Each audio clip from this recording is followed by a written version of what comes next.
Welcome. In this video, I'll tell you how to deposit money in Exness by bank card. Let's begin. First, open the Exness app on your mobile device and log into your account. Once you're on the home page, tap on the deposit option.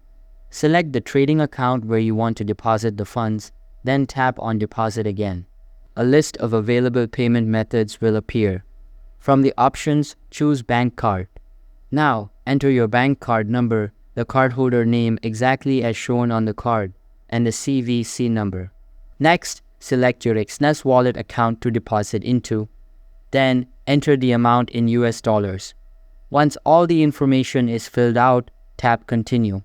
After tapping Continue, a one-time password will be sent to your mobile number or email by the bank linked with your card. Enter that one-time password to confirm the transaction. Once confirmed, the deposit will be processed and the funds will appear in your selected account.